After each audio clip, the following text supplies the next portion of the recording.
in spirit of Animal Crossing New Horizons coming out tomorrow, March 20th, which by the time this video comes out, it should be March 19th, the day before, I decided to make a video about Animal Crossing. Like, why not? Animal Crossing is a cute simulation game, kind of like the likes of Stardew Valley, Harvest Moon, and Sims, sort of, but not. You get to name your town, hang out with the residents, get to know them, do a little fishing, do a little gossip, post bulletin boards like, fuck the coronavirus, y'all don't need so much goddamn toilet paper, goddamn. You also collect bells, which is the in-game currency, to pay off the loan that you owe Tom Nook. Don't forget to pay him off because he will be so freaking mad. And if you're not busy doing any of all that crap, you're too busy mayoring, being in charge, like an Animal Crossing New Leaf, which I'm not sure why Isabelle thought it'd be such a great idea to put you as a mayor, someone who's a complete stranger, doesn't know anybody and nobody, none of the residents. You are the mayor now. Congratulations. No political experience, no history, nothing. You're not the mayor. But hey, if that's what Isabelle wants, and if she truly believe that you need to be the mayor of this town, then you can't argue with her. You can't. She's always right. Queen Isabelle 2020, please. Animal Crossing made its debut in 2001 in Japan on the Nintendo 64, not the GameCube, as Dobotu no Mori, which translates to Animal Forest. Many people really don't know that Animal Crossing was actually on the N64 first, then ported to the GameCube later that year. It was a very late release for the Nintendo 64, seeing as that it was the year it was dying off since, like I was saying, GameCube came out. Animal Crossing on the Nintendo 64, it wasn't good. And what I mean by that, I mean it was kind of like a beta version for the GameCube. It was missing a lot of features like certain villagers, certain aspects like designing, and mostly the reason as to why it was missing so many features was because of hardware limitations and space limitations.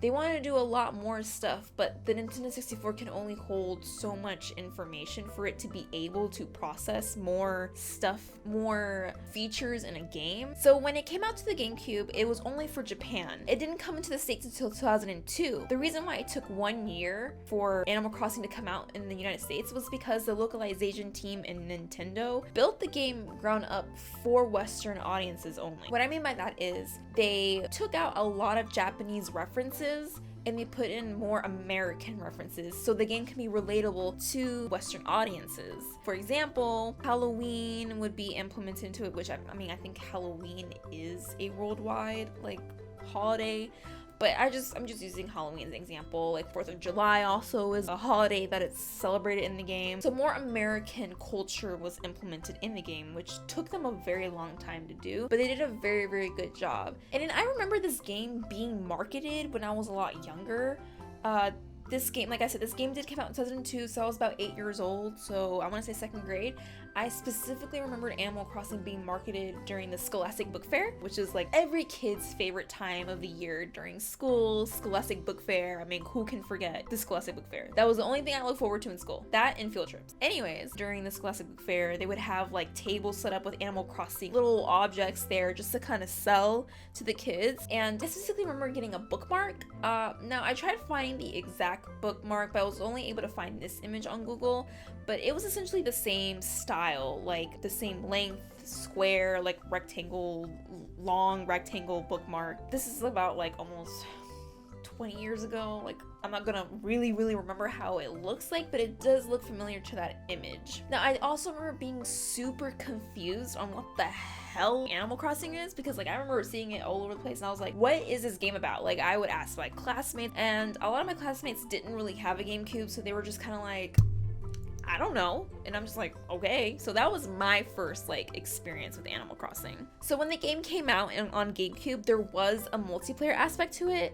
It was a very weird concept. So when the game came out, a memory card would be included, but the space would be so small that it'd just be enough for your town, which is so dumb, but whatever. The way the multiplayer works is that you would save your town on your memory card. It can be any memory card, it doesn't have to be the memory card that the game comes with. And then your friend, your buddy, your homie, whatever, like takes the card and puts it in their GameCube in the B slot, and they can go into your town and like write bulletin news and just kind of like build stuff there, do whatever. But that was the multiplayer feature. There wasn't any like cross interactions. It wasn't like 2 players on the screen. It wasn't anything like that. They didn't do so well with the multiplayer aspect to it, but for its time, people really enjoyed Animal Crossing. People really liked it. It did pretty good, to the point that it got a new game in 2005. But this time, it's for the DS. It's called Animal Crossing Wild World. It's not surprising that the new game actually came out on the DS. That was around the time where you can tell Nintendo was pushing more for the DS than the GameCube,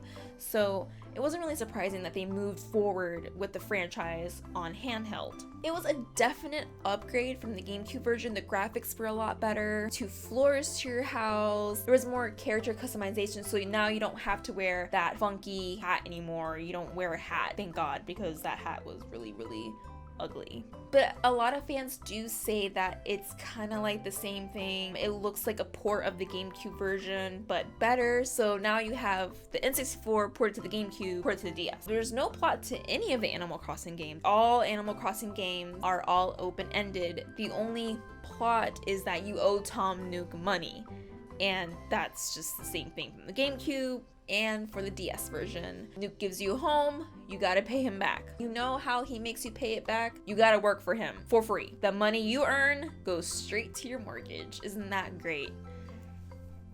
But other than that, there's not much more to say about Wild World. I personally haven't played it myself. I have seen it around when I was younger. I just never had a DS, so I didn't really get involved with the game. Animal Crossing moved from DS to the Wii in 2008. The new game was called Animal Crossing City Folk. This one I wish I did have, because I did have a Wii, but I never really had like an understanding of Animal Crossing yet. So I did see it being sold at stores, but I was too busy playing Smash Bros. And Skyward Sword to really give it a thought. It's the same concept like the previous titles. You move from another town into this town, you mingle with the residents, you build your home, you owe Tom Nook money. Same crap. So there is an online feature to this game. You can meet up with other people. If you have the Wii mic, you're actually able to speak with the other people that you meet online. It was a pretty cool and unique concept back then. Unfortunately, Nintendo halted all Wii connectivity, obviously, since the Wii is so old. Back then, that was really cool. You know, I can't imagine how fun it is, you know, with your little villagers, meeting up with other villagers from around the world and having a conversation with them. That must have been a lot of fun. The game did really well also. It sold about 3.3 million copies, making it one of Nintendo's best-selling franchises, especially for the Wii. So after that, Animal Crossing comes back to handheld in 2012, called Animal Crossing New Leaf. Animal Crossing New Leaf is when I actually started getting into Animal Crossing. This game is so much fun. It's so cute. A definite upgrade from all the other games in a sense where there's more character customization, furniture customization, and this time the concept does change. You become the mayor. Like I said earlier, Isabelle's just like, you're the mayor, period. That's it. You don't have a choice. No choice. You can't say no to this. This is your job now. I'll see you in the office. That's literally how the beginning goes. The gameplay is still the same like the previous ones. You know, you fish, plant, mingle with the residents, gossip with the residents. One of my favorite things to do on Animal Crossing is you dig around, you collect fossils, and then you give them to Blathers, and he is in charge of the museum and the aquarium. I've never seen a museum in an aquarium 2 in 1 together. I'm pretty sure that would be so fucking expensive. Basically, you collect fossils, you give it to Blathers, he scans them, he puts together whatever skeleton it makes, a T-Rex, a long neck, you know, whatever. And that's one of my favorite things to do, honestly. Like, I would just walk around, find pits, dig. Sometimes it gets a little annoying because you'll be collecting the same bones, but it's still a lot of fun. And it gives you a sense of accomplishment when you complete a fossil. Another thing you can do is complete the aquarium. So what you do is you fish, you can sell the fish, or you can give it to Blathers and he'll add it to the aquarium. Blathers has had the same role since Wild World, collecting all these bugs and fossils and everything. And it just feels really good just like collecting all of them and just giving it to him because he just gives you so much information about them. It's so cute. I know that 3DS is slowly being phased out by Nintendo, but if you feel like you're not really gonna buy the Switch anytime soon, But if you do have a DS or you're planning on buying a DS or anything like that, I do recommend New Leaf, like 100%. It's such a fun game. They did have a game for the Wii U. It came out in 2015. It's called Amiibo Festival. It didn't do so well. It did not.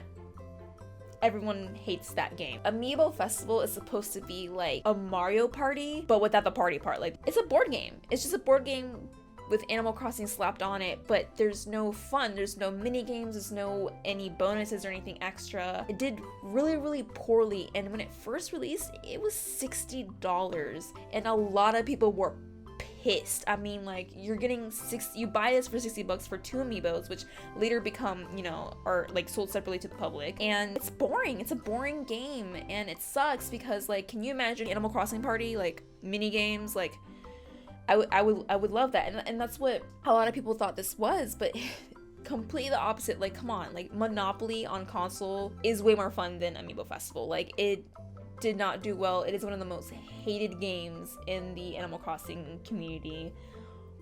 Terrible. 2015, still 2015, later that year, another spin-off called Animal Crossing Happy Home Designer. I own that game, and it's not one of the most favorite either in the Animal Crossing community, but I liked it. It's a lot of fun. A lot of people say it's a shallow game because it's not like a regular Animal Crossing game where you do your regular Animal Crossing stuff. It's a home designing game. What you do is that, you know, it's same concept. You move into the city, but then you're given a job to interior design the resident's home. Either it can be a room or the entire home. So after you do a few of those tasks, you actually get a promotion to renovate the city. And you get to build a hospital, a school, a restaurant. And honestly, I spent so much time on the game. I love that game so much. It's a short game, takes a few hours to beat, but I restarted that game and done different designs. Like, I love that game so much. Like, if you want something mindless, calming, chill, like, I definitely recommend that game. Like, it is so cute, so fun. You have so much furniture to play with, so much designs to play with. Now, the only thing is you have to make sure that whatever you design has to correspond with what the resident likes. So if they want something like cutesy and you give them like a modern look, they'll be upset. Like, they'll let you know. It's gonna be like that one clip that's all over the internet with that lady showing the owner of the home's like renovated basement or whatever. When she opens her eyes, like, she's like, "What the f?"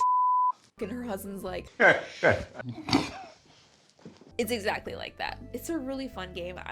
I mean, I get why people were kind of like about it because, you know, they want their Animal Crossing game, but it's fun. I liked it. I'll probably play it again after, like, I have this game, like, okay, I don't have the case. I don't know what the fuck happened to it. I got lost when I was moving, but, like, I have the game, so I might play it later after this. So after Happy Home Designer, it wasn't until 2017 a new game came out, Animal Crossing Pocket Camp. This one's different because it is a mobile game, which a lot of the Animal Crossing community also don't like. I get it. It's a mobile game. They're infamous, notorious for having in-game purchases, and a lot of people in the gaming community are super against that, myself included. I do defend Pocket Camp because I feel like they do a good job about it. There's 2 different currencies in the game. There's the bells, which is the normal currency throughout the whole entire Animal Crossing cinematic universe, and that one you don't buy with your own money. That one you get super easy. I have literally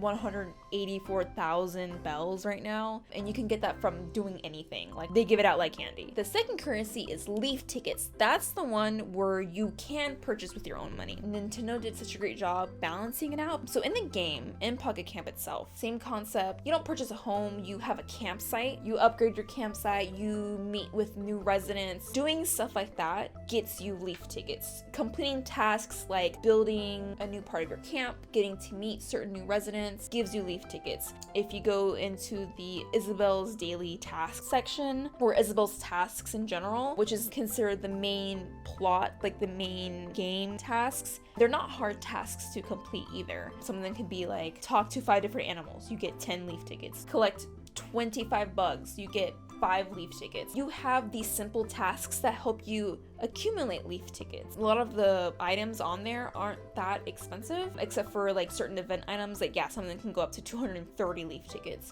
And some of them are timed, like you have like 3 days or 18 days to want to get the item. These tasks are so simple that within a few days you can probably rack up like 100, 200 Leaf tickets. If you're impatient and you want to sign up right now, you can purchase Leaf tickets, but Nintendo implements so many events, so many tasks in the game, and so many things to do. You can rack up Leaf tickets on your own. It's not like it pushes for you to purchase it. That's what I really appreciate about Pokken Camp, which is probably the only mobile game that I like to play besides it being Animal Crossing. I got Nate into Pocket Camp, and like, he's never been into Animal Crossing before, but he is at a hella higher rank level than me. But we're really both excited for New Horizons to come out. That's really it for the entire history of Animal Crossing. It's such a simple franchise. It just amazes me that in the span of 19 years, it's the same concept, except for like the little era where Nintendo was trying new things, like with the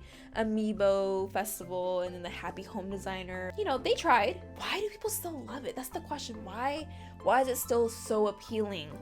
But I guess you can ask that same question to all Nintendo games, like Mario, Legend of Zelda. It's the same concept time and time again, but people love it. For Animal Crossing, it's more relaxing. Like, there's no sense of like overbearing responsibility, if that makes sense. Well, you do have one pressure, that's to pay off Tom. He doesn't really do anything but talk shit. Like, whatever. You can deal with people who talk shit, it's fine. And you just kind of like live your life out in the town, and that's really all they ask for you. They don't really ask for anything else. And the only way to be very successful in the game is just get more bells, increase your home. That's really the main focus. In Animal Crossing, there's not really consequences, if that makes sense. It's just, there's no way to really fuck up Animal Crossing. There is one bad thing that can happen in Animal Crossing, is that when you shake a tree and you get bees, fuck bees. I hate the bees, save the bees, but also fuck the bees. Fuck the bees in Animal Crossing. Not the bees! Ah! That's the only thing you gotta worry about. Another thing is, the creators of Animal Crossing also spoke about how they wanted the audience, when they play the game, to feel like a sense of community and also a sense of accomplishment, you know? And it just makes you feel good, makes you feel accomplished, it makes you feel like you're doing something. And then, you know, when you add no consequences into the mix, you have a relaxing experience when you play Animal Crossing, which is why people love it so much. And it's very cute. Also, who can't forget about the never-ending debate? Is Tom Nook a piece of shit? For me, it's split in between, because you do come into this town with nothing. Like, I want to know the background story. Why are you leaving and moving to somewhere with nothing? Yeah, sure, you have 1,000 bells when you first start, but like, that's it. Like, you don't have anything on you. So I can see how he can be a piece of shit about it. I mean, it's like a double-edged sword, you know? Like, he did provide a roof over your head, but he's taking advantage of it. So, I don't know. Let me know in the comments below what you think about Tom Nook. So let me know about your experiences with Animal Crossing. Which one's your favorite title? Which one's your least favorite title? Are you guys also excited for New Horizons? Thank you guys so much. Don't forget to like, comment, subscribe, and don't forget to hit the notification bell so you're notified every time we upload. Anyways, I'll see you guys next time. Bye.